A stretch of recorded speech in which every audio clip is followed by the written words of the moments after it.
فضائے بدر پیدا کر فرشتے تیری نصرت کو، فضائے بدر پیدا کر فرشتے تیری نصرت کو، اتر سکتے ہیں گردوں سے قطار اندر قطار اپنی.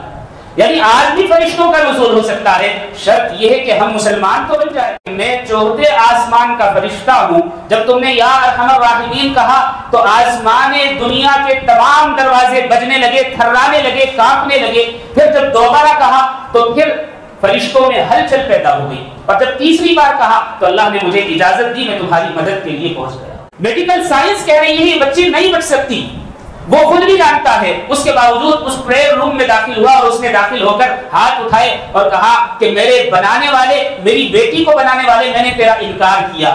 آج یہ بات کہتا ہوں اور یہ وعدہ کرتا ہوں، اگر میری بچی بچ گئی تو میں دنیا میں جو تیرا سچا دین ہوگا اسے تلاش کروں گا اور اسے اختیار کروں گا اور اس پر عمل کروں گا. ألا بذكر الله تطمئن القلوب. السلام علیکم ورحمۃ اللہ وبرکاتہ. الحمد للہ رب العالمین وہدانا بالکتاب المبین والصلاة والسلام على سید الانبیاء والمرسلین خاتم النبیین محمد بن عبد اللہ الامین وعلى آلہ وصحبہ اجمعین ومن تبعهم بإحسان إلى يوم الدين. أما بعد فأعوذ بالله من الشيطان الرجيم. بسم الله الرحمن الرحيم. إن ينصركم الله فلا غالب لكم وإن يخذلكم فمن ذا الذي ينصركم من بعده وعلى الله فليتوكل المؤمنون. صدق الله العلي العظيم. محترم حضرات اور عزیز طلباء، میں نے قرآن کریم کی ایک آیت آپ کے سامنے تلاوت کی ہے جس میں اللہ رب العزت اہل ایمان کو مخاطب کر کے ارشاد فرما رہے ہیں کہ اللہ تعالیٰ تمہارا مددگار ہو تو کوئی طاقت تم پر غالب نہیں آ سکتی، اور اگر وہ تمہیں چھوڑ دے تو پھر کون تمہاری مدد کر سکتا ہے. اور پھر آگے فرمایا لہٰذا جو سچے مومن ہیں انہیں اللہ ہی پر اعتماد کرنا چاہیے. اس آیت کریمہ میں اللہ رب العزت نے دو باتیں ارشاد فرمائی کہ حقیقی اور سچا مددگار صرف اللہ رب العزت ہے، اس کے علاوہ کوئی نہیں، اور اگر وہ تمہیں چھوڑ دے تو پھر کوئی دنیا کی طاقت کسی کی مدد نہیں کر سکتی. لہذا حقیقی مددگار جو ہے اس سے ہی مدد طلب کرنی چاہیے. آج ہم دیکھتے ہیں سارے عالم اسلام میں پریشانیاں ہیں، دشواریاں ہیں، اضطراب ہے اور نہ جانے کیا کیا ہے. ہاتھ اٹھاتے ہیں انفرادی طور پر بھی، اجتماعی طور پر بھی، لیکن اللہ رب العزت کی مدد نظر نہیں آتی.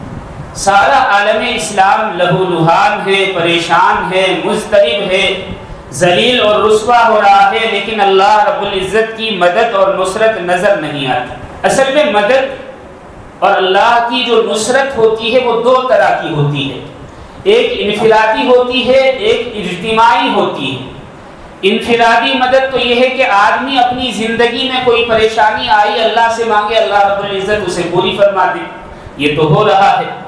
اور اجتماعی مدد یہ ہے کہ آدمی حکومت سے پریشان ہے، دشمن سے پریشان ہے، سارا معاشرہ کسی الجھن میں مبتلا ہے، یا کوئی ظلم اور زیادتی کر رہا ہے، قتل عام جاری ہے، ناانصافی ہو رہی ہے اور قوم مسلم کو نشانہ بنایا جا رہا ہے. یہ اجتماعی پریشانیاں ہیں، اس میں اللہ رب العزت کی آج نصرت نظر نہیں آ رہی. رسول اللہ صلی اللہ علیہ وسلم کے دور میں قدم قدم پر اجتماعی نصرت بھی نازل ہوئی اور انفرادی نصرت بھی نازل ہوئی.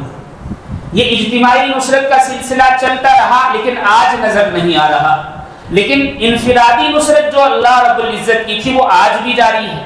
رسول اللہ صلی اللہ علیہ وسلم کے زمانے سے آج تک جاری ہے. اس کی چند مثالیں آپ کے سامنے رکھوں گا، بات سمجھ میں آئے گی. ایک تاجر صحابی تھے جن کا نام تھا ابو معلب رضی اللہ تعالی عنہ. ابو معلق رضی اللہ تعالیٰ عنہ کا معمول یہ تھا کہ دور دراز علاقوں میں بزنس کے لیے تشریف لے جاتے، لیکن ان کی عادت یہ تھی کہ اکیلے سفر کیا کرتے تھے، کسی کو ساتھ نہیں رکھا کرتے تھے۔ ایک مرتبہ کسی جنگل سے گزر رہے تھے، اچانک ایک زرہ پہنے ہوئے ڈاکو یا چور سامنے آ گیا اور اس نے کہا کہ جو کچھ مال ہے یہ میرے حوالے کر دو۔ انہوں نے کہا کہ اچھا ٹھیک ہے، یہ سارا مال تم لے لو لیکن مجھے جانے دو۔ اس نے کہا کہ دیکھو اگر میں نے تمہیں چھوڑ دیا تو تم میری شکایت کر دو گے اور کوئی نہ کوئی مجھے جو ہے آ کر سزا دے گا، لہٰذا جب میں تمہیں مار دوں گا مال تو مجھے خود ہی مل جائے گا۔ تو اس نے ارادہ کیا کہ صحابی رسول کو نعوذ باللہ شہید کر دے۔ اب جب یہ بات ہوئی تو صحابی رسول نے کہا کہ اچھا ایک کام کرو، مجھے صرف 2 رکعت نماز پڑھنے کی مہلت دے دو۔ اس نے کہا کہ ٹھیک ہے آپ لے لو، لیکن جلدی پڑھ لو، مجھے دیر ہو رہی ہے۔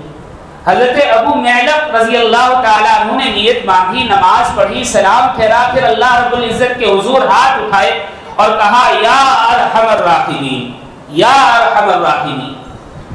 تو ابھی آپ دعا کر ہی رہے تھے، آواز آئی ٹھہر جاؤ، اسے قتل مت کرنا۔ لیکن پھر اس نے ادھر ادھر دیکھا کہ کوئی آدمی نہیں ہے، تو اس نے سوچا کہ شاید میرے کان بج رہے ہیں۔ تو اس ڈاکو اور اس چور نے پھر دوبارہ تلوار اٹھائی، تو پھر دوبارہ انہوں نے ہاتھ اٹھائی رکھے تھے اور کہا یا ارحم الراحمین۔ تو فوراً آواز آئی رک جاؤ، ابھی قتل مت کرنا۔ تو پھر اس نے دیکھا کہ کوئی نہیں ہے۔ تیسری مرتبہ جب انہوں نے یا ارحم الراحمین پکارا تو اچانک ایک گھڑ سوار نمودار ہوا جو گھوڑے پر تمام ہتھیاروں سے لیس تھا، اور اس نے دوڑتے ہوئے گھوڑے سے نیزہ پھینکا، اس چور اور ڈاکو کے سینے کے آر پار ہو گیا اور فوراً مر گیا۔ حضرت ابو معلق رضی اللہ تعالیٰ عنہ نے اس گھڑ سوار کو سلام کیا، خیر و عافیت پوچھی اور اس کا شکریہ ادا کیا اور کہا کہ میں آپ کا شکر ادا کرتا ہوں کہ اللہ رب العزت نے تمہیں میری مدد کے لیے بھیجا۔ یہ نہیں کہا کہ تم نے میری مدد کی، بلکہ فرمایا اللہ نے تمہیں میری مدد کے لیے بھیجا، میں تمہارا شکر ادا کرتا ہوں، اپنے رب کا شکر ادا کرتا ہوں۔ اور پھر پوچھا تم کون ہو، کہاں سے آئے ہو؟ تو اس نے کہا کہ میں چوتھے آسمان کا فرشتہ ہوں۔ جب تم نے یا ارحم الراحمین کہا تو آسمان دنیا کے تمام دروازے بجنے لگے، تھرانے لگے، کانپنے لگے۔ پھر جب دوبارہ کہا تو پھر فرشتوں میں ہلچل پیدا ہو گئی، اور جب تیسری بار کہا تو اللہ نے مجھے اجازت دی، میں تمہاری مدد کے لیے پہنچ گیا۔ اللہ معلوم یہ ہوا جب اسباب نہ ہو اور اللہ رب العزت سے مانگا جائے تو اللہ رب العزت عطا فرماتے ہیں۔ امام قرطبی رحمت اللہ علیہ واقعہ نقل کرتے ہیں کہ قبیلہ اشعریین نے جب اسلام قبول کیا اور ہجرت کر کے مدینہ منورہ پہنچے تو اس وقت ان کے پاس کھانے پینے کا سامان ختم ہو چکا تھا، کوئی چیز باقی نہیں رہی تھی۔ تو ان میں سے کچھ لوگوں نے مشورہ کیا اور کہا کہ ابھی تو مدینہ تھوڑے سے فاصلے پر ہے اور چلنا پھرنا بھوک کی وجہ سے دشوار ہو گیا، لہٰذا ایک آدمی کو بھیجا جائے اور جا کر وہ رسول اللہ صلی اللہ علیہ وسلم سے کہے، درخواست کرے اور کچھ کھانے کے لیے لے کر آئے۔ تو ایک آدمی کو بھیجا گیا۔ جب وہ مسجد نبوی صلی اللہ علیہ وسلم میں داخل ہوا تو رسول اللہ صلی اللہ علیہ وسلم تلاوت فرما رہے تھے اور آپ یہ آیت پڑھ رہے تھے وَمَا مِن دَابَّةٍ فِي الْأَرْضِ إِلَّا عَلَى اللَّهِ رِزْقُهَا، زمین میں کوئی جاندار ایسا نہیں جس کو اللہ رب العزت رزق نہ پہنچاتے ہوں، سارا رزق کی جو ذمہ داری ہے وہ اللہ رب العزت کی ہے۔ تو جب یہ آیت ان کے کانوں میں پڑھی تو انہوں نے سوچا کہ جب سب کے رزق کا مالک اللہ ہے تو اللہ کے رسول کو کیوں کہا جائے؟ اللہ اکبر، کیا ایمان تھا ان کا۔ تو اللہ کے رسول سے بھی درخواست نہیں کی، ملے بھی نہیں اور باہر کے باہر واپس چلے گئے۔ جو ان کے ساتھی تھے اور انہوں نے کہا کہ کیا ہوا؟ کہا کہ درخواست رکھ دی ہے، انشاءاللہ انتظام ہو جائے گا۔ تھوڑی دیر کے بعد 2 آدمی پہنچے، بڑے بڑے طباق لے کر آئے اور انہوں نے وہ جب پیش کیا تو دیکھا کہ بہترین کھانا ہے۔ تمام لوگوں نے خوب طبیعت سے کھانا کھایا، لیکن کھانا اتنا زیادہ تھا کہ بہت سارا کھانا بچ گیا۔ تو ان میں سے کچھ لوگوں نے کہا کہ اتنا سارا کھانا بچ گیا ہے، اسے رکھنا ٹھیک نہیں، خراب ہو جائے گا، لہٰذا رسول اللہ صلی اللہ علیہ وسلم کو واپس کر دیتے ہیں تاکہ دوسرے صحابہ کے کام آ جائے۔ کچھ لوگ لے کر وہ کھانا رسول اللہ صلی اللہ علیہ وسلم کی خدمت میں حاضر ہوئے اور عرض کیے اللہ کے نبی آپ نے جو کھانا بھجوایا تھا اتنا لذیذ کھانا ہم نے زندگی میں نہیں کھایا۔ رسول اللہ صلی اللہ علیہ وسلم نے فرمایا میں نے تو کوئی کھانا نہیں بھجوایا. کہا کہ اللہ کے نبی یہ بچا ہوا کھانا اسی کھانے میں سے. تو اللہ کے نبی نے کہا میرے پاس تو کوئی آیا ہی نہیں, میں نے کسی کو کوئی کھانا نہیں بھجوایا. پھر وہ صحابی حاضر ہوئے اور انہوں نے کہا اے اللہ کے نبی آپ تلاوت فرما رہے تھے اور اس آیت پر تھے, تو میں نے سوچا جب رزق کا مالک اللہ ہے تو رسول اللہ صلی اللہ علیہ وسلم سے کیوں درخواست کی جائے. تو رسول اللہ صلی اللہ علیہ وسلم نے ارشاد فرمایا یہ کھانا اس رزاق کی طرف سے ہے جس پر تم نے اعتماد کیا تھا. اللہ اکبر, اللہ اکبر, اللہ اکبر. صرف انسان کو اللہ کی طرف جھکنا چاہیے. اللہ تعالیٰ ایسے اسباب پیدا فرما دیتے ہیں کہ آدمی تصور نہیں کر سکتا. 3 دن پہلے ایک ویڈیو آئی فیس بک پر, میں دیکھ رہا تھا. گلی میں CCTV کیمرے لگے ہوئے ہیں کسی مکان پر, اور اس گلی میں بچے کھیل رہے ہیں. کسی عرب کنٹری کا یہ واقعہ ہے, ابھی اسی ہفتے کا. 2 چھوٹے چھوٹے بچے کھیل رہے ہیں, دونوں بہن بھائی ہیں, اور ان کے ہاتھ میں ایک پلاسٹک کا راکٹ ہے. اس میں کوئی سیل نہیں ہے, کوئی وہ خود سے چلنے والا نہیں ہے, اسے ہوا میں اچھال کر وہ کھیل رہے ہیں. تو پورا واقعہ جو ہے CCTV میں ریکارڈ ہوا. وہ واقعہ کیا ہے, بچے کھیل رہے ہیں, اچانک کھیلتے کھیلتے ہوا کے جھونکے سے وہ راکٹ سامنے ایک مکان بنا ہوا ہے اس کی چھت پر جا گرا. تیز دھوپ ہے, ہوا نہیں چل رہی ہے, اچانک وہ راکٹ اوپر چھت پر جا گرا اور چھت پر جانے کا کوئی راستہ نہیں ہے. تو پہلے تو بچے دیکھتے رہے کہ کیا کریں. جب سمجھ میں نہیں آیا تو جو چھوٹا بچہ تھا اس کی عمر شاید 5 سال ہوگی, وہ سجدے میں گر گیا اور زور زور سے دعا کر رہا ہے اے اللہ میرا راکٹ مجھے واپس دے دے. اللہ. جب اس نے 2-3 بار یہ ندا دی تو اس کی بڑی بہن جو اس سے شاید 2 سال بڑی ہوگی وہ بھی سجدے میں گر گئی اور اس نے بھی وہی دعا مانگنی شروع کی. ابھی شاید 10 سیکنڈ گزرے ہوں گے, ایک ہوا کا جھونکا آیا اور وہ راکٹ اوپر سے نیچے آ گرا اور ہوا ختم ہو گئی. اللہ اللہ سبحان اللہ سبحان اللہ.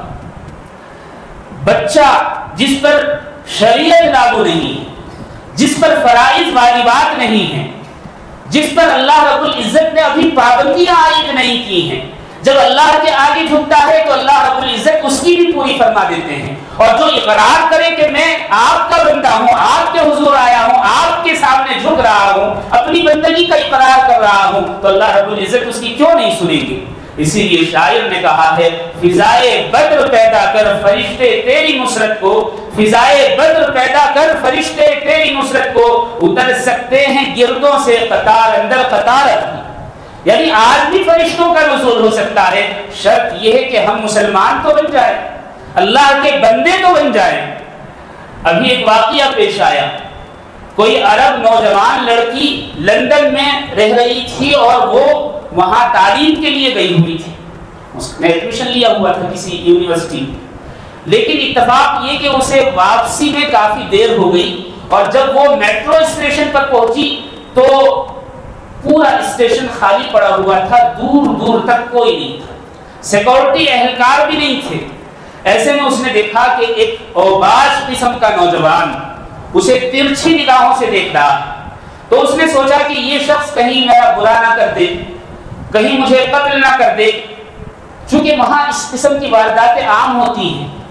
تو اس نے قرآن کریم جتنا یاد تھا وہ سب کا سب وہ آہستہ آہستہ آہستہ آہستہ پڑھتی رہی, اللہ سے مدد چاہتی رہی. خیر میٹرو آئی, یہ سوار ہوئی, اپنے مقام پر پہنچ گئی. اگلے دن نیوز میں دیکھا اسی میٹرو اسٹیشن پر اسی ٹائم ایک مرڈر ہوا. اب یہ سوچنے لگی کہ پتہ نہیں کون ہے, کس نے کیا ہے. پھر اس کو خیال آیا کہیں وہ اوباش قسم کا نوجوان تو نہیں. یہ پولیس اسٹیشن پہنچی تو دیکھا کہ وہی جیل میں بند ہے. تو اس نے کہا کہ یہ تو میرے سامنے تھا اور مجھے بھی ترچھی نگاہوں سے دیکھ رہا تھا. تو پولیس نے اس کا بھی بیان ریکارڈ کیا, اور پھر اس نے کہا کہ مجھے 1 منٹ اس سے بات کرنی ہے. پولیس نے کہا کہ ٹھیک ہے بات کر لو. سلاخوں کے پیچھے اسے کھڑا کر دیا. تو اس نوجوان لڑکی نے کہا کہ رات اسٹیشن پر میں بھی تھی اور تم بھی تھے, ہم دونوں کے علاوہ کوئی تیسرا نہیں تھا. مجھے یہ بتاؤ تم نے مجھے قتل کیوں نہیں کیا. اللہ اکبر. قرآن کا معجزہ سامنے آیا. اس اوباش قاتل نوجوان نے کہا کہ تمہیں کیسے قتل کر سکتا تھا؟ تمہارے پیچھے 2 باڈی بلڈر کھڑے ہوئے تھے، میں تمہاری طرف قتل کے ارادے سے کیسے بڑھ سکتا تھا؟ اس لیے میں نے تمہیں چھوڑ دیا۔ بعد میں ایک نوجوان لڑکی آئی، میں نے اسے قتل کیا۔ اللہ قرآن کریم تلاوت کرنے کا یہ اثر، اللہ رب العزت حفاظت فرماتے ہیں، حفاظت فرماتے ہیں۔ مامون رشید کے دور کا واقعہ ہے۔ جس جگہ مامون رشید کا محل تھا، اسی محلے میں ایک بیوہ عورت رہا کرتی تھی۔ بیوہ عورت کے کئی بچے تھے، فاقوں میں زندگی گزر رہی تھی۔ 3 دن فاقے میں گزر گئے، 4تھا دن تھا، رات کا وقت تھا، بچے بھوک سے بلک رہے تھے۔ ایسے میں اس بیوہ عورت نے سب بچوں کو بٹھایا اور کہا کہ اللہ سے دعا کرو، اللہ رب العزت انتظام فرمائے۔ سب بچوں کو بٹھایا اور بٹھا کر دعا کی کہ اے اللہ 3 روز فاقوں کو گزر گئے، آج 4تھا دن ہے، آپ کے غیب سے مدد فرمائے۔ ابھی یہ دعا کر ہی رہے تھے، اچانک دروازہ بجا اور مامون رشید اپنے نوکروں کے ساتھ کھڑا ہوا ہے اور ہاتھوں میں بڑی بڑی رکابیاں ہیں، قابے ہیں، جتنا محل میں کھانا تھا وہ سب کھانا لے کر اس کے دروازے پر کھڑا ہوا۔ اس عورت نے کہا کہ کیا بات ہے؟ کہا کہ تمہارا نام یہ ہے؟ کہ ہاں بالکل، کہ میں سو رہا تھا، سوتے سوتے رسول اللہ صلی اللہ علیہ وسلم کی زیارت ہوئی، آپ نے فرمایا مامون تیرے محل کے برابر میں ایک بیوہ عورت بھوکی سو رہی ہے، بھوکی ہے، اس کے بچے بھوک سے بلک رہے ہیں اور تو آرام سے اپنی مسند پر آرام کر رہا ہے، یہ کیسے ممکن؟ اس اللہ کی بندی کی مدد کر، مجھے اللہ کے رسول نے حکم دیا اس لیے حاضر ہوا، یہ سارا کھانا لے لو، مجھے معاف کر دو۔ اللہ اکبر۔ ابھی یہ بات ہو ہی رہی تھی کہ اس بیوہ کا جو بڑا بیٹا تھا، کچھ سمجھ تھی اسے، اس نے کہا ماں کاش آپ کھانے کے لیے دعا نہ کرواتی بلکہ اللہ رب العزت سے یہ دعا کروا لیتی کہ اللہ رب العزت ہم سب کو معاف کر دے، آخرت میں ہم سے باز پرس نہ فرمائے۔ اللہ آج ہم سب کچھ کرنے کے لیے تیار ہیں، اللہ سے معافی مانگنے کے لیے تیار نہیں۔ پرانے زمانے کا ایک واقعہ ہے۔ واقعہ کیا ہے؟ ایک بزنس مین، تاجر آدمی کسی نئے علاقے میں گیا بزنس کے لیے، وہاں سے اسے کسی دوسرے علاقے میں جانا تھا، تو اس نے سوچا کہ جو بحری جہاز ہوتے ہیں، شپس ہوتی ہیں، اس کے ذریعے سفر کر لیا جائے، آسان ہوگا۔ تو اس نے ایک جہاز والوں سے بات کی، اپنا سامان تجارت بھی لے کر وہ سوار ہو گیا۔ راستے میں اتفاق یہ ہوا کہ طوفان نے جہاز کو آ گھیرا۔ اب جب طوفان کی لہروں میں جہاز آیا تو سب پریشان ہو گئے۔ تمام تاجروں نے بات کی اور کسی نے مشورہ دیا کہ ایک تاجر کا سارا سامان پھینک دیا جائے تو شپ میں بوجھ کم ہو جائے گا، وزن کم ہو جائے گا اور ہم طوفان سے بچ جائیں گے۔ تو جس آدمی کے سامان کے بارے میں کہا گیا کہ اس آدمی کا پھینکا جائے تو یہی تاجر تھا۔ اس نے اعتراض کیا، اس نے کہا کہ ایک کام کرو، سب کا تھوڑا تھوڑا سا سامان پھینک دو تاکہ سب کا تھوڑا تھوڑا نقصان ہو، زیادہ نقصان نہ ہو۔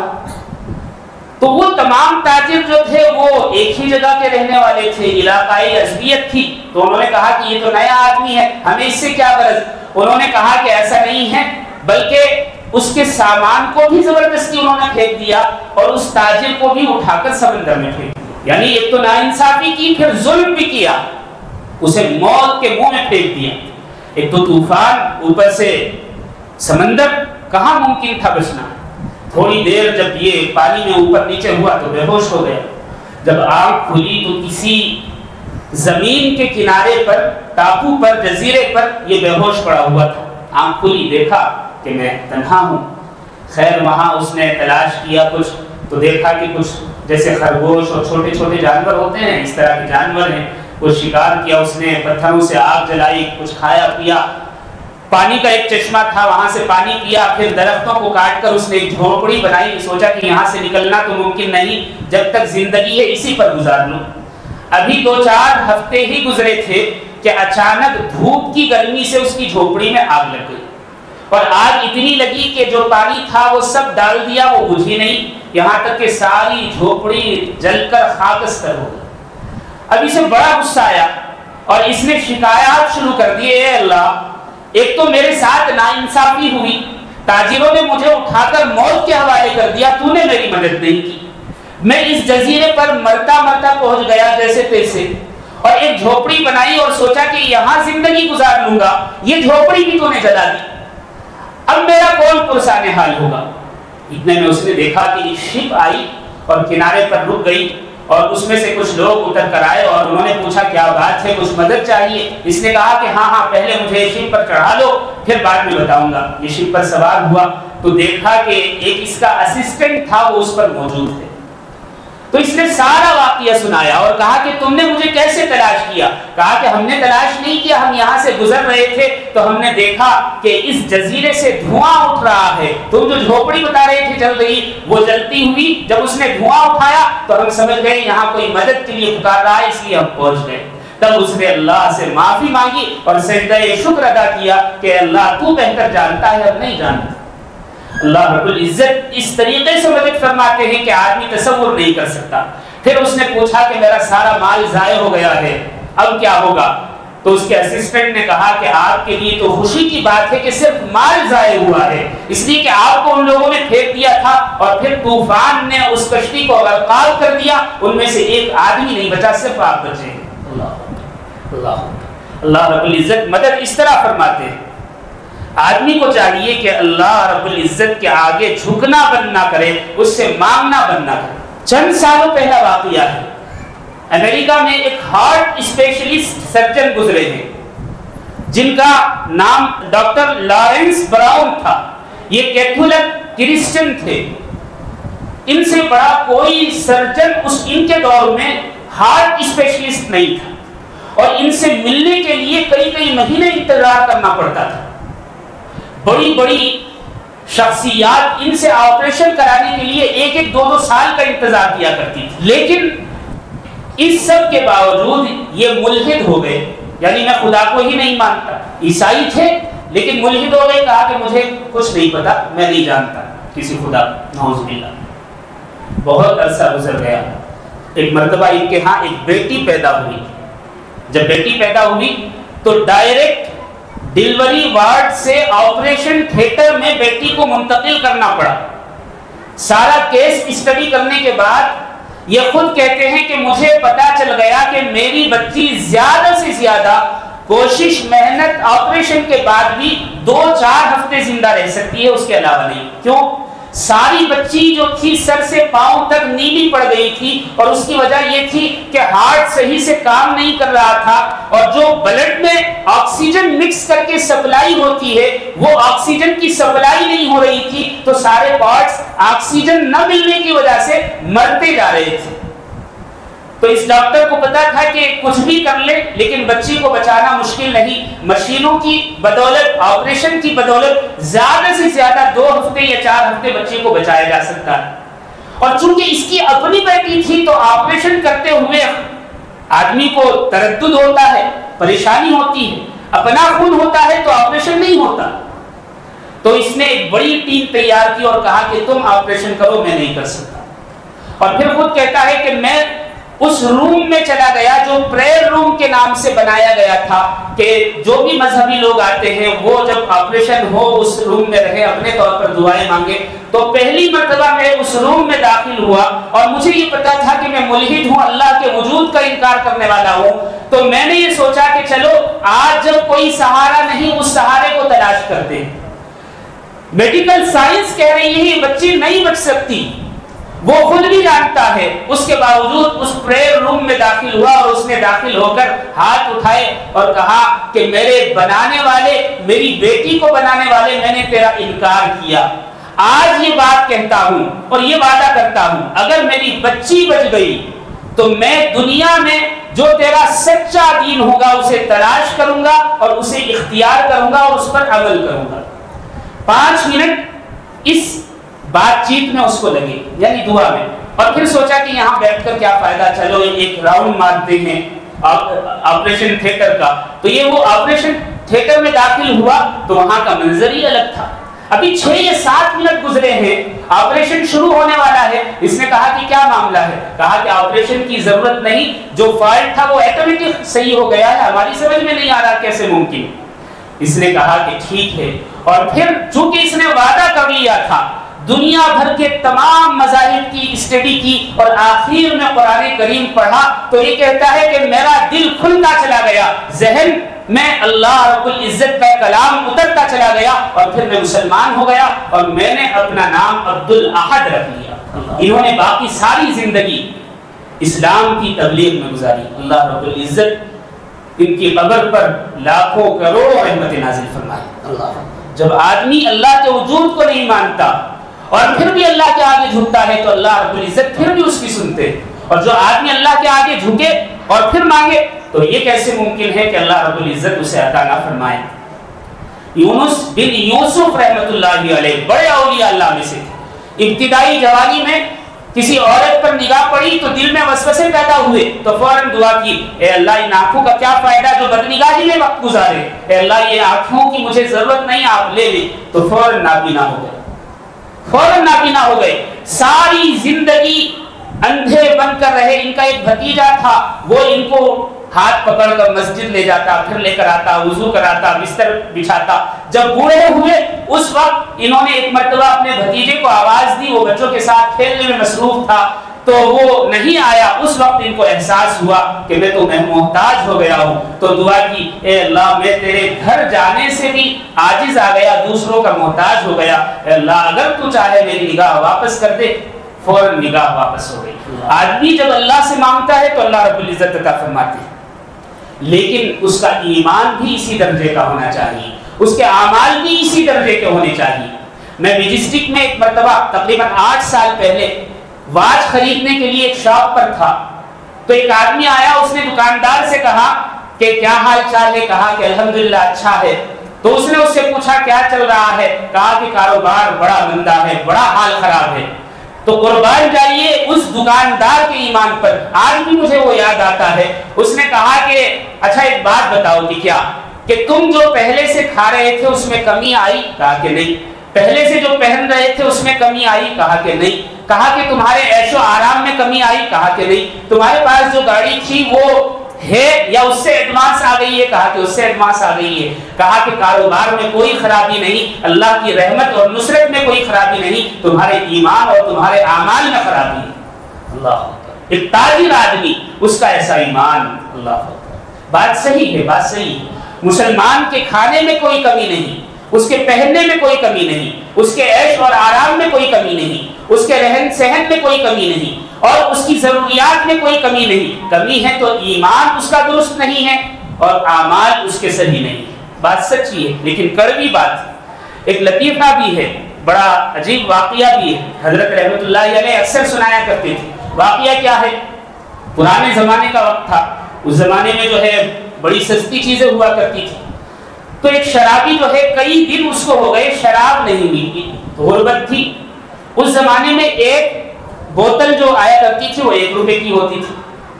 تو اس نے، بارش ہو رہی تھی بہت تیز اور رات کا وقت تھا، کرنٹ نہیں تھا، تو اس نے دعا کی کہ اے اللہ اگر تو مجھے 1 روپیہ عطا فرما دے، میں مانتا ہوں کہ شرابی ہوں، میں تیرا نافرمان ہوں، لیکن تجھ سے وعدہ کرتا ہوں کہ 8 آنے تیرے راستے میں خرچ کروں گا اور 8 آنے کی شراب پیوں گا۔ یہ دعا بار بار مانگ رہا تھا اور چلا جا رہا تھا، رات کا وقت تھا۔ اچانک بجلی چمکی اور تیز روشنی میں ٹھوکر لگی تو زمین پر گرا۔ بجلی جب چمکی تو اس نے دیکھا کہ وہاں 8 آنے پڑے ہوئے، تو اس نے فوراً اٹھا لیے اور آسمان کی طرف دیکھ کر کہا کہ سنتا تو فوراً ہے لیکن اعتماد نہیں، 8 آنے کاٹ کر دیے، میرے اوپر بھروسہ نہیں۔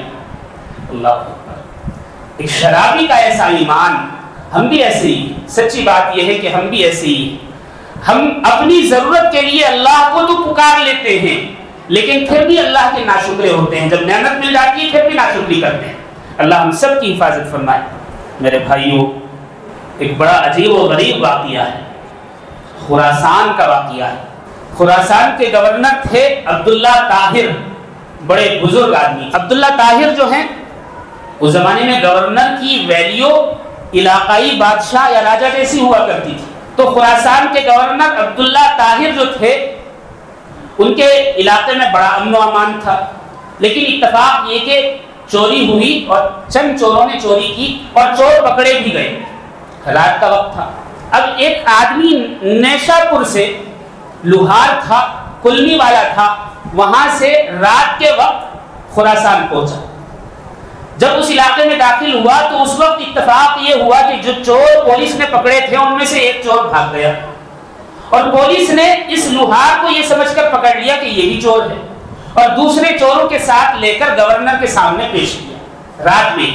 چونکہ چوری ثابت ہو گئی تھی تو کسی کا کوئی بیان گورنر نے نہیں سنا اور کہا کہ سب کو پھانسی دے دی جائے. ان کا اپنا قانون تھا اور جیل میں بند کر دیا. کہا کہ کل ان کو پھانسی ہو جائے گی. پھانسی کے لیے جیل میں بند کر دیا گیا.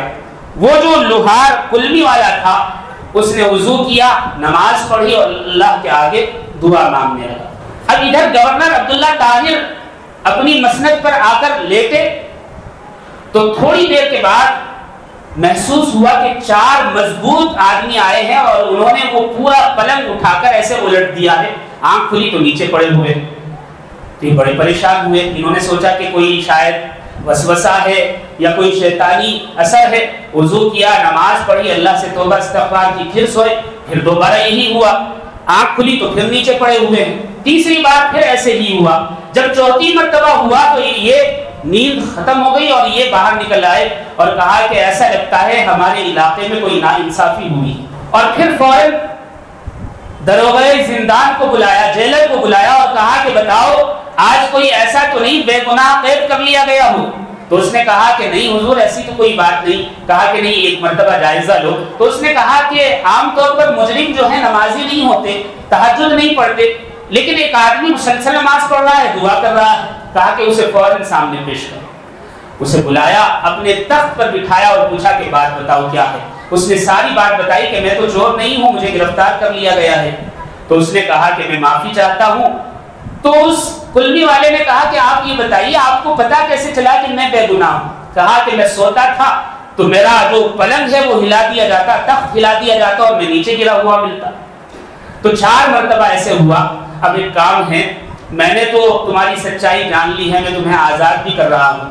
3 باتیں میں آپ کو پیش کرتا ہوں, قبول کر لیں. کہا کہ کیا؟ کہا کہ ایک تو مجھ سے غلطی ہوئی, میری پولیس سے غلطی ہوئی, آپ مجھے معاف کر دیں. کہا کہ ٹھیک ہے میں نے معاف کر دیا. کہا کہ میں 1000 دینار آپ کو دینا چاہتا ہوں ہدیہ, یہ قبول کر لیں. کہا کہ یہ بھی قبول ہے, چلو ٹھیک ہے. تیسری بات کیا ہے؟ کہا کہ تیسری بات یہ ہے جب بھی ضرورت ہو آپ مجھے کہلا بھیجیں یا آ جائیں, میں آپ کی ضرورت پوری کروں گا. یہ گورنر کہہ رہا ہے کلمی والے سے, لیکن قربان جائیے کلمی والے کے ایمان پر. اس نے کہا مجھے اس بات کی ضرورت نہیں اور یہ بات مجھے منظور بھی نہیں. اس نے کہا کیا وجہ؟ کہا کہ میرے پاس وہ ذات ہے جس نے تمہیں سوتے ہوئے 4 مرتبہ تمہارے پلنگ کو ہلا کر تمہیں گرا دیا. جب وہ ہے تو تمہاری کیا ضرورت؟ مجھے ضرورت نہیں ہے. اللہ اللہ, ہمارے پاس ایسا رب ہے لیکن پھر بھی ہم اس سے بھاگ رہے ہیں. اللہ ہم سب کی حفاظت فرمائے. میرے بھائیوں, ایک کہانی ہے, جھوٹی ہے. کیوں؟ اس لیے کہ جانور تو آپس میں بات نہیں کرتے, لیکن اس میں ایک عبرت ہے. وہ کیا کہ ایک گائے جو ہے وہ جنگل میں بھٹک گئی. چرواہا اسے چرانے کے لیے لے گیا لیکن وہ بھٹک گئی. اچانک ایک شیر اس کے پیچھے پڑ گئے شکار کرنے کے لیے. گائے دوڑتی رہی یہاں تک کہ ایک دلدل آئی اور اس میں وہ جاگی. شیر نے بھی چھلانگ لگا کر اس پر حملہ کرنا چاہا, شیر بھی دلدل میں پھنس گیا. اب جب دونوں دلدل میں پھنس گئے تو شیر نے بڑی لان تان کی اور کہا تجھے یہی جگہ ملی ہے کودنے کے لیے, چھلانگ لگانے کے لیے. ایک تو یہ کہ اگر میں تیرا شکار کر لیتا تو ایک کی جان جاتی, اب دونوں کی جائے گی. اب دونوں جتنا بھی زور لگائے اور اندر اترتے جا رہے ہیں. تو شیر کو بڑا غصہ آ رہا تھا. تو گائے نے کہا کہ دیکھو غصہ چھوڑ دو, ایک بات بتاؤ, میرا تو مالک ہے, تمہارا کوئی مالک ہے؟ اس نے کہا میرا مالک کون ہوگا, میں تو جنگل کا بادشاہ ہوں. تو اس نے کہا کہ یہ سب بیکار کی باتیں ہیں. دیکھو میرا مالک تو چرواہا ہے جو مجھے چرانے کے لیے لاتا ہے. اب تھوڑی دیر کے بعد جب شام ہوگی میرا مالک مجھے تلاش کرتا ہوا آئے گا اور یہاں سے نکال کر لے جائے گا. جب تمہارا کوئی مالک نہیں تمہیں کوئی نکالنے والا نہیں. تھوڑی دیر کے بعد گائے نے آواز دینی شروع کی اور چیخنا شروع کر دیا. تو جو چرواہا تھا اس تک آواز پہنچی, وہ آیا, اس نے شیر کو مار دیا اور گائے کو وہاں سے نکال کر لے گیا. یہی ہماری مثال ہے. ساری دنیا آج ہمارے پیچھے پڑی ہوئی ہے, لیکن مالک ہوتے ہوئے ہم اس کو پکارنے کے لیے تیار نہیں. اگر ہم اسے پکار لیں تو اللہ رب العزت کیوں متوجہ نہیں ہوگی, کیوں نصرت نازل نہیں ہوگی؟ میرے بھائیوں, اپنے رب کو, اپنے مالک کو پکارنا ضروری ہے اور اس کی اطاعت اور وفاداری بھی ضروری ہے. میں نے جیسا کہ شروع میں عرض کیا، ایک انفرادی نصرت ہوتی ہے اور ایک اجتماعی نصرت ہوتی ہے۔ انفرادی نصرت آج اللہ رب العزت سب کو عطا فرما رہے ہیں، یعنی کوئی آدمی اپنی پرسنل لائف میں ایسا پریشان نہیں کہ وہ خودکشی کر لے، اس کی ساری ضرورت اللہ رب العزت پوری فرما رہے ہیں۔ لیکن اجتماعی نصرت اللہ رب العزت نے روک رکھی ہے، کیوں؟ ہمارے اعمال ہی درست نہیں ہیں، اور اس کی وجہ کیا ہے؟ قرآن اور حدیث میں جو وجوہات آئی ہیں، مختصر آپ کے سامنے رکھ کر بات ختم کرتا ہوں، وہ یہ ہیں کہ 10 وجہ سے اجتماعی نصرت اللہ رب العزت روک لیتے ہیں۔ وہ 10 وجہ کیا ہیں؟ نمبر 1، اللہ اور اللہ کے رسول صلی اللہ علیہ وسلم کی اطاعت سے آدمی منہ موڑ لے، نافرمانی پر اتر آئے تو اللہ رب العزت اجتماعی نصرت کو روک لیتے ہیں۔ آج یہ ایک عام چیز ہو گئی، ہم دیکھیں ہماری شادیاں، ہمارے پروگرام، ہمارا رہن سہن اور ہماری تجارت، سب کچھ اللہ اور اللہ کے رسول کے قانون کے خلاف ہے، نمبر 1۔ اور نمبر 2، آپسی اختلاف، بھائی بھائی سے لڑ رہا ہے، باپ بیٹے سے لڑ رہا ہے، ماں بیٹی سے لڑ رہی ہے، آپس میں ہی اختلاف ایسا ہو گیا۔ اختلاف کی نحوست تو ایسی ہوتی ہے، آپ نے شاید علماء سے سنا ہوگا کہ آپسی اختلاف کی وجہ سے اللہ رب العزت نے شب قدر کو بھی چھپا دیا، حالانکہ ظاہر کر دی گئی تھی۔ رسول اللہ صلی اللہ علیہ وسلم خوشخبری سنانے کے لیے تشریف لائے، لیکن جب لڑتے ہوئے لوگوں کو دیکھا تو فرمایا اب تو اسے طاق راتوں میں تلاش کرو۔ آپسی اختلاف اور لڑائی کی نحوست کا اثر یہ ہے کہ شب قدر چھپا دی گئی، اور رات دن آج ہم لڑتے ہیں تو کتنی رحمتیں چھپا دی گئی۔ اللہ ہم سب کی حفاظت فرمائے۔ نمبر 3، جو قرآن اور حدیث نے ارشاد فرمایا وہ قطع تعلق ہے۔ قطع تعلق، رشتہ داروں سے اچھا سلوک بند کر دیا گیا، بات چیت بند کر دی گئی، ان کی ضروریات کا خیال کرنا بند کر دیا گیا۔ اور نمبر 4، کشادہ دستی ختم ہو گئی، اگر کوئی دیتا ہے تو دکھاوے کے لیے دیتا ہے۔ دکھاوا بہت بری چیز ہے، بہت بری چیز ہے، اس لیے کہ رسول اللہ صلی اللہ علیہ وسلم کا ایک ارشاد ہے، اگر کوئی شخص نماز پڑھ رہا ہو اور کوئی آدمی آ جائے، اس آدمی کی وجہ سے وہ اپنی نماز کو خوبصورت بنا دے تو اس نے شرک کیا۔ اللہ، دکھاوے کی نماز شرک ہے۔ اللہ ہم سب کی حفاظت فرمائے۔ اور یہاں تو ہر چیز دکھائی جا رہی ہے، آدمی شادی کرتا ہے وہ دکھاتا ہے، پہنتا ہے وہ دکھاتا ہے، گھر بناتا ہے وہ دکھاتا ہے، گاڑی لیتا ہے وہ دکھاتا ہے، ہر چیز کسی کی مدد کرتا ہے تو وہ دکھانے کے لیے ہوتی ہے، اللہ کی رضا کے لیے نہیں ہوتی۔ اللہ ہم سب کو محفوظ فرمائے۔ نمبر 5، غیر اللہ سے مدد۔ اسباب اختیار کرنے کا حکم دیا گیا ہے، اسباب اختیار کرنے کے باوجود اللہ سے پھر بھی مدد مانگنی ہے، صرف اسباب پر بھروسہ نہیں کیا جا سکتا۔ آج ہم ساری دنیا سے مانگتے ہیں، اللہ سے نہیں مانگتے، یہ وجہ ہے کہ نصرت روک لی گئی۔ اور چھٹی وجہ ہے ناانصافی۔ اگر کسی کے ساتھ ناانصافی ہو رہی ہے اور وہ آدمی آ جائے کہ بھئی اس آدمی کے ذریعے میں انصاف پا سکتا ہوں، پھر بھی ہم ناانصافی کی بات کرتے ہیں، تو اجتماعی نصرت روک لی گئی۔ اور 7ویں چیز ہے مظلوم پر ظلم، چاہے وہ قتل ہو، چاہے اس کو زد و کوب کیا جائے، مارا پیٹا جائے، اس کے مال پر قبضہ کیا جائے، مظلوم پر ظلم ہو رہا ہے تو اللہ کی نصرت کہاں نازل ہوگی۔ اور 8ویں نمبر پر جو قرآن اور حدیث میں بات آئی ہے وہ تجارت میں ناجائز چیزوں کا داخلہ۔ تجارت لفظ ہی ایمانداری کے ساتھ کمانے کو کہتے ہیں، لیکن آج کہا جاتا ہے فلاں آدمی تجارت کرتا ہے، بڑی پاک صاف تجارت کرتا ہے۔ مطلب یہ کہ آج کل تجارت جو ہے پاک صاف نہیں ہے، صاف ظاہر ہے، جھوٹ بھی ہے، مکر بھی ہے، فریب بھی ہے، دھوکہ بھی ہے، اور مال جو کہا جاتا ہے وہ دیا نہیں جاتا، جو پیسے لیے جاتے ہیں اس جیسی چیز نہیں دی جاتی۔ یہ بھی ایک بڑی وجہ ہے کہ اجتماعی نصرت اللہ نے روک لی ہے۔ اور 9ویں چیز بڑی خطرناک ہے، اور وہ یہ کہ اہل علم کو، اللہ والوں کو، علماء کو گالی گلوچ دی جاتی ہے۔ یہ بڑا برا عیب ہے، اللہ ہم سب کی حفاظت فرمائے۔ اس وجہ سے بھی نصرت روک لی جاتی ہے۔ اور 10ویں چیز ہے جہاد سے اور موت سے نفرت۔ موت کو یاد کرنے کا حکم دیا گیا ہے، آج کوئی یاد نہیں کرتا، خوف ہی نہیں، قبرستانوں میں لوگ ہنس رہے ہیں۔ اللہ ہم سب کی حفاظت فرمائے۔ حضرت انس رضی اللہ تعالیٰ عنہ بیان فرماتے ہیں، رسول اللہ صلی اللہ علیہ وسلم نے ارشاد فرمایا، لوگوں پر ایک ایسا وقت آئے گا کہ مومن مسلمانوں کی جماعت کے لیے دعا کرے گا لیکن اس کی دعا قبول نہیں ہوگی، اور اللہ رب العزت ارشاد فرمائیں گے تو اپنی ذات کے لیے مانگ، میں قبول کروں گا، لیکن عام لوگوں کے لیے مانگے گا تو میں قبول نہیں کروں گا، اس لیے کہ میں ان سے ناراض ہوں۔ کتنی صاف حدیث ہے، کتنی صاف حدیث ہے.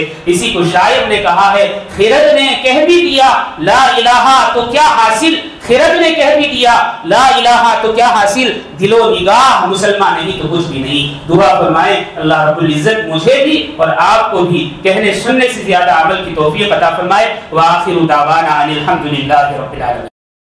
کعبے پہ پڑی جب پہلی نظر، کیا چیز ہے دنیا بھول گیا، کیا چیز ہے دنیا بھول گیا.